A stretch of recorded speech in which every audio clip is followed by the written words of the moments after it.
Hi అండి. ఈరోజు video వచ్చేసి బెంగుళూరు ఫేమస్ బెన్నె దోస వేసి చూపిస్తున్నాను. బయట హోటల్స్‌లో తింటే ఈ దోస కొంచెం కాస్ట్ ఎక్కువే ఉంటదండి.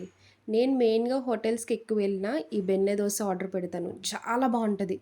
ఒక్కసారి టేస్ట్ చేశాక మళ్ళీ ఎక్కడికెళ్ళినా మీరు ఇదే ఆర్డర్ చేసుకొని తింటారు.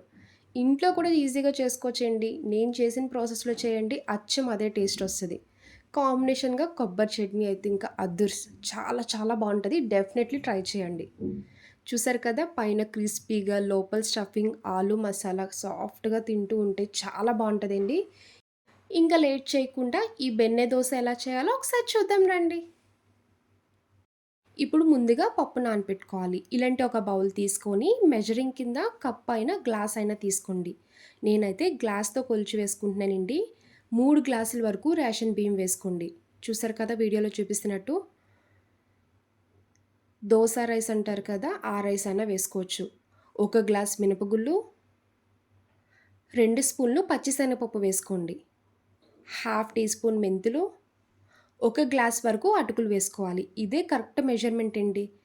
మీరెంత క్వాంటిటీలో చేసుకున్నా ఇదే మెజర్‌మెంట్‌లో చేసుకోండి. దోసలు పర్ఫెక్ట్‌గా వస్తాయి. ఇప్పుడు మొత్తం ఒకసారి మిక్స్ చేసుకున్నాక వాటర్ యాడ్ చేసుకొని 3, 4 సార్లు వాష్ చేయండి. ఇలా కడిగి పెట్టుకున్న పప్పులో ఇప్పుడు వాటర్ వేసుకోవాలి. గిన్నె పై వరకు వాటర్ వేసుకోండి. ఇలా వాటర్ వేశాక ఒక 8 గంటల సేపు నానపెట్టుకోవాలి. 8 గంటలయ్యాక చూడండి పప్పయితే చక్కగా నానింది కదా! మినపప్పు, బియ్యం కూడా కంప్లీట్‌గా నానిపోయాయి. ఇప్పుడు పప్పులో ఉన్న వాటర్ తీసేసుకొని ఇంకొకసారి వాష్ చేసి మిక్సీ జార్ తీసుకొని నానపెట్టుకున్న పప్పు మొత్తం వేసుకోండి. ఒకేసారి కాకుండా మిక్సీ జార్ ఎంత సరిపోతదో దాన్ని బట్టి వేసుకోండి. మీరు కావాలనుకుంటే గ్రైండర్‌లో అయినా వేసుకోవచ్చు. మిక్సీ జార్‌లో వేసుకొని కొంచెం వాటర్ యాడ్ చేయండి. మిక్సీ చేసుకున్నప్పుడు సరిపోకపోతే వేసుకొని అడ్జస్ట్ చేసుకోవచ్చు. దోస బ్యాటర్ ఎలా మిక్సీ చేసుకుంటాం ఆ విధంగా మిక్సీ చేసుకోవాలి మెత్తగా. చూడండి వీడియోలో చూపిస్తున్నట్టు దోస పిండిలాగా ఇలా మెత్తగా మిక్సీ చేసుకోవాలి. అప్పుడే మనకి బెన్నె దోస పర్ఫెక్ట్‌గా సాఫ్ట్‌గా వస్తది. మిక్సీ చేసుకున్న పిండి మొత్తం ఒక బౌల్‌లోకి వేసుకోండి. ఇలానే మిగిలిన పప్పు కూడా వేసుకొని మిక్సీ చేసుకోవాలి. ఇప్పుడు పిండి మొత్తం ఒకసారి చేత్తో కలపండి. మూత పెట్టుకొని ఓవర్ నైట్ అంతా బయట ఉంచేసేయాలి. వర్షాకాలం కదండీ! పులవడానికి టైం పడతది. మార్నింగ్ బ్రేక్‌ఫాస్ట్ చేసుకునేలా ఉంటే నైట్ ఇలా మిక్సీ చేసుకొని ఓవర్ నైట్ అంతా బయట పెట్టేసుకుంటే చక్కగా ఫెర్మెంట్ అవుతది. దోసలు కూడా వస్తాయి. ఈ బెన్నె దోసలోకి కొబ్బరి చట్నీ కాంబినేషన్ అయితే చాలా బావుంటదండి. అది హోటల్ స్టైల్‌లో చేసి చూపిస్తాను. ట్రై చేసి ఎలా వచ్చిందో చెప్పండి. స్టవ్ ఆన్ చేసి కడాయి పెట్టుకున్నాక హాఫ్ టీ స్పూన్ నూనె వేసుకోండి. 2 స్పూన్లు పల్లీలు వేసుకోవాలి. పల్లీలైతే ఎక్కువ వేయకూడదండి. కొబ్బరి ఫ్లేవర్ తెలియాలంటే కొబ్బరికే ఎక్కువ వేస్తాం కదా! పల్లీలు కొంచెం తగ్గించే వేసుకోవాలి. 2 స్పూన్లు పల్లీలు వేసుకొని 4 పచ్చిమిరపకాయలు ఇలా కట్ చేసి వేసుకోవాలి.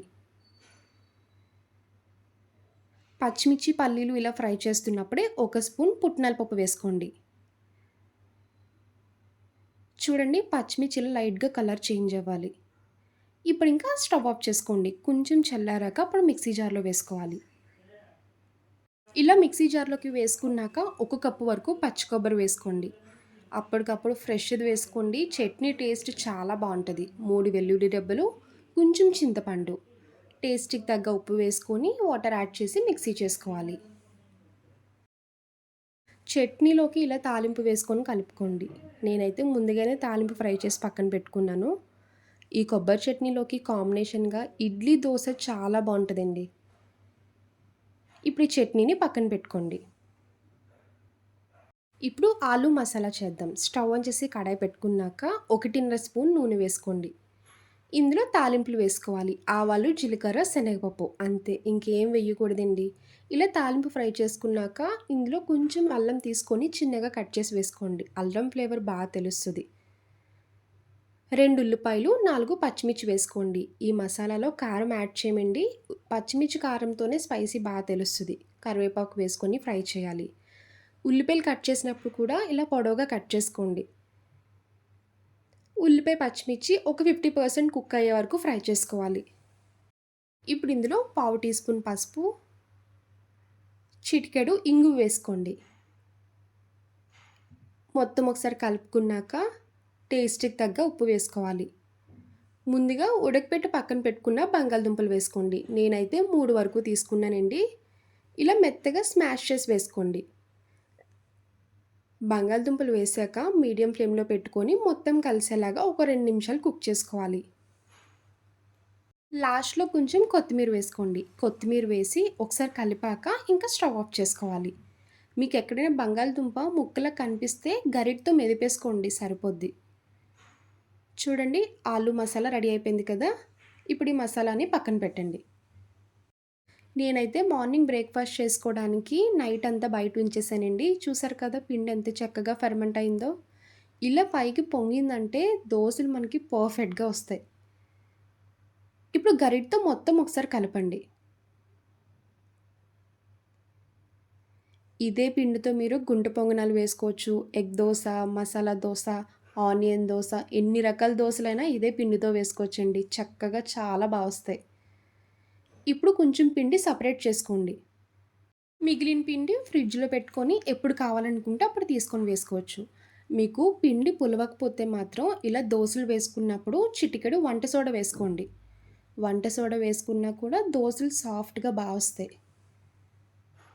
ఇలా గిన్నెలోకి సెపరేట్ చేసుకొని పక్కన పెట్టుకోండి.